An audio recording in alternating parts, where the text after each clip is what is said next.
Bonjour à tous, je m'appelle Miguel Antonio Lopez et je suis un étudiant de quatrième année d'études françaises à l'Université de Murcia. Cette année, on a fait la matière français juridique, impartie par la professeure Mercedes Urrutia.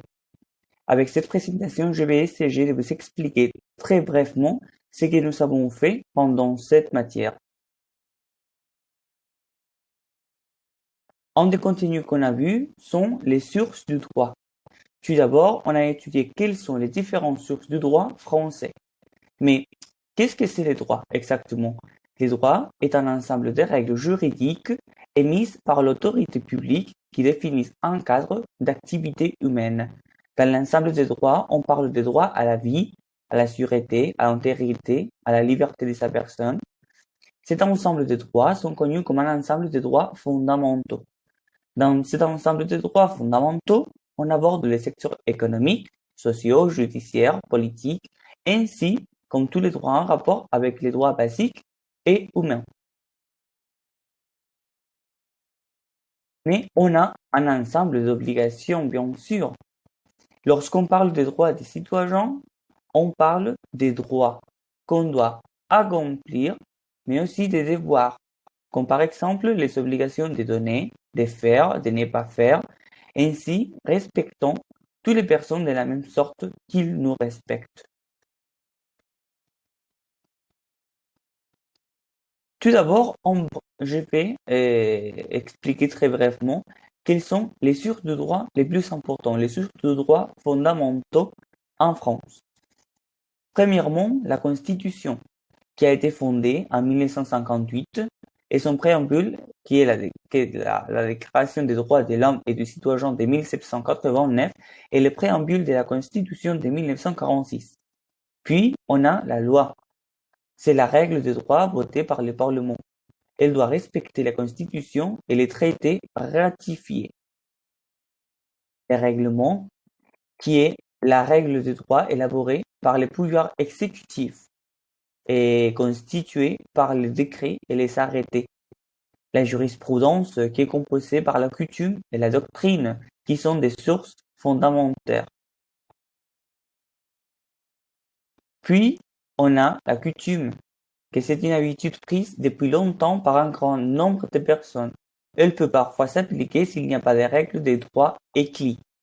Et aussi la doctrine, qui est constituée par des écrits des juristes et peut parfois influencer les législateurs dans l'élaboration d'une loi ou les juges dans sa décision. Puis, on trouve les sources internationaux. Les sources internationaux sont fondamentalement composées par les traités internationaux et les textes communautaires européens. Les traités internationaux, ce sont des accords conclus entre différents États. Le président de la République négocie et ratifie les traités. Cependant, certains traités ne peuvent pas être ratifiés qu'après l'accord du Parlement. D'autre côté, les textes communautaires européens et le Conseil et la Commission qui peuvent formuler des recommandations et des avis et prendre des règlements et des directives. Après, pendant la matière des français juridiques, on a vu qu'est-ce que c'est la Déclaration des droits de l'homme. Et pourquoi la Déclaration des droits de l'homme a été-elle créée? Son objectif principal était de créer un tract pour illustrer un combat actuel de défense des droits de l'homme.